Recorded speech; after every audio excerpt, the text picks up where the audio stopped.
What's going down? This is your man Don T of Don T Records Music Group. And man, I got something for you today. Yo, so check it out. This here is a game changer.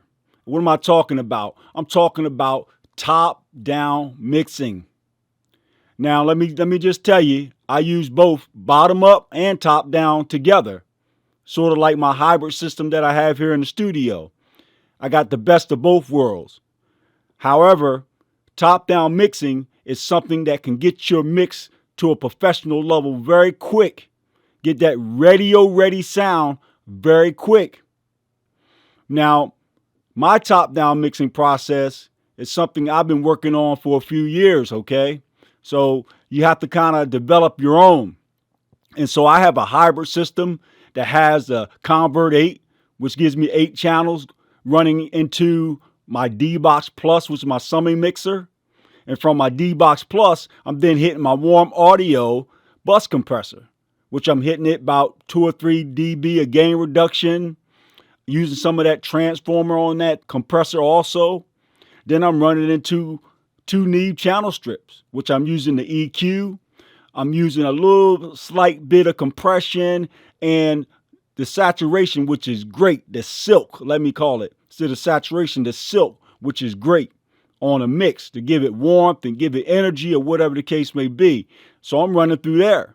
And then I'm hitting my Bax EQ from Dangerous, which I'm doing some filtering of the high and low and also adding some EQ.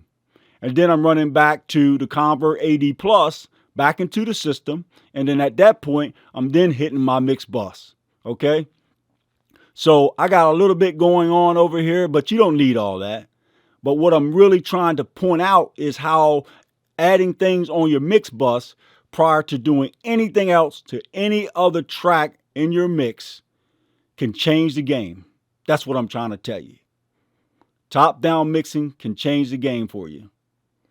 Of course, you got to have good input, meaning you got to have good sound from the start, far as samples. You don't want nothing that's sounding bad from the start, because when you start top-down mixing, you want to do a static mix anyway. Just basically what I'm saying is you just want to use your faders. You don't add any processing at all on any channel. You're just using your faders to get a good balanced mix just with the faders. And then at that point, then you can start adding processing on your mix bus, and this is now called top-down mixing. So that's where everything in your mix comes together, is on the mix bus, or you may call it master bus. What do you add there? Well, it depends. Sometimes you might add an EQ first. Maybe you'll add a tape machine. Some of the old heads like adding tape machines because that's what they're used to hearing first. It comes off the tape before it hits the board, right? Before it hits the mix console. So you might add a tape machine. You may add an EQ to do some subtractive EQing or do some boosting. You might need a little high end in your mix or whatever the case may be. You might add a mono maker or something like that. Some compression to glue your mix together. But whatever it is, it's going to affect the entire mix. But you want to listen so that when you're affecting your mix, that it's done in a good way. I rarely change what's on my mix bus. Now, I do change things up here and there. I do tweak things on my mix bus, but what's on my mix bus pretty much stays on my mix bus, is what I'm saying. Once I develop my chain, that was my chain. And now I change parts out here and there. I might change a plug-in here or there because something sounds better. And then as I get going, I tweak things, okay? But for the most part, what's on my mix bus stays on my mix bus. So, how about this? How about we jump into my DAW so I can further explain top-down mixing? So come on, follow me. Let's go. Okay, so as we jump into the DAW, I set up a template here just to kind of give you an idea of what the process looks like. I just want you to know that we're probably not going to hear a whole lot of audio examples because this is just a template that I set up just to kind of explain the process of top-down mixing. And as I stated earlier, I do a hybrid of top-down and bottom-up. But top-down mixing in its entirety is where you will start on your mix bus because that is the hierarchy mix bus where everything in your mix goes to. So after I got a pretty good mix balance of all my instruments, then I can start adding processing on my mix bus. So what I got on my mix bus, and this is basically my setup for my mix bus that I use on pretty much every mix that I do. I do tweak things during the mix on certain things, maybe compression, EQ, so forth, to see what it sounds like or make it sound better because I'm missing something. But this is pretty much what I stick to. So my first plugin on my mix bus, and I'm about to give you some nuggets, is the golf floss. This is an intelligent EQ that basically it balances your mix. It can brighten your mix. It can control resonance in your mix. It just sounds awesome. It gives you a good balance. It smooths things out, and you can really deep dive into this thing, but not here in this video. All right, so next I like to use Gold Clip. All right, and basically I like to just not use the clipper, but just use the gold. I like to use the gold. That's all I'm doing. It gives me a little more volume. It smooths out things, okay? So I like to use that. And I like to use compression just to add some glue.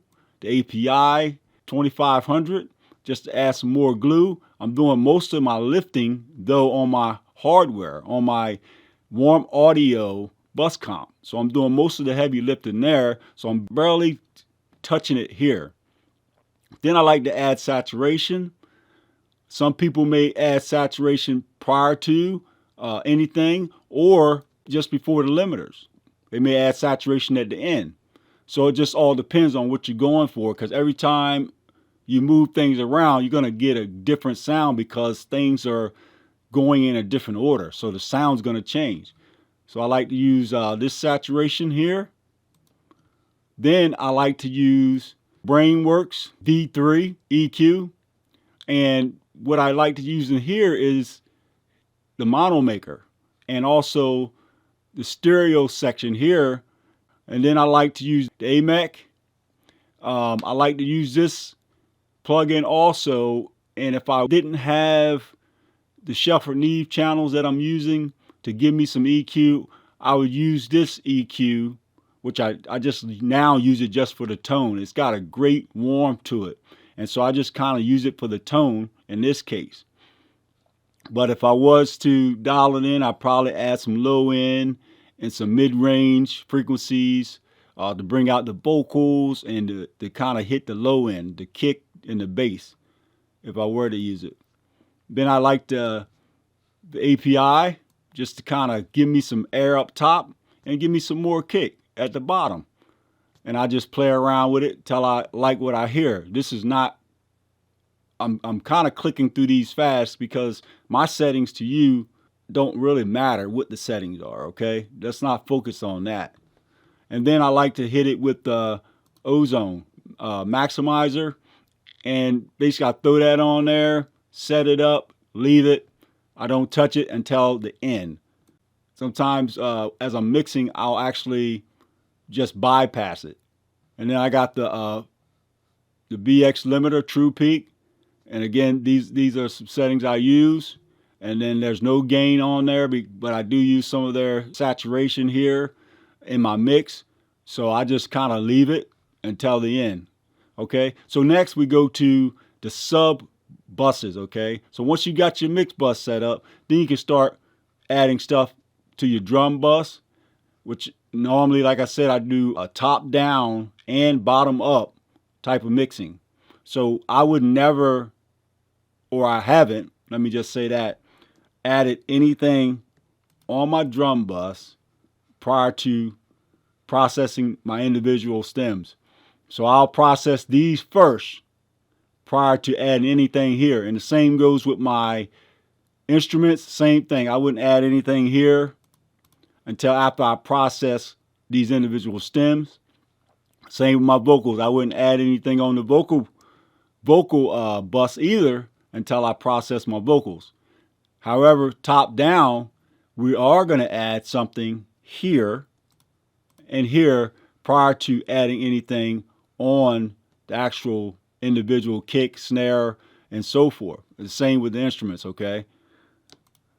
All right, and vocals, same thing. So this in a nutshell is top-down mixing, okay? Like I said at the beginning, or somewhere in between, that this wasn't about the audio.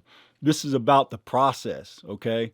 Because your chain, when it comes to top-down mixing, is going to probably be different from mine, okay? So it's not about the numbers. It's about hearing what your mix needs, and that's where you got to use your ears. Okay, so hopefully you got something out of this today.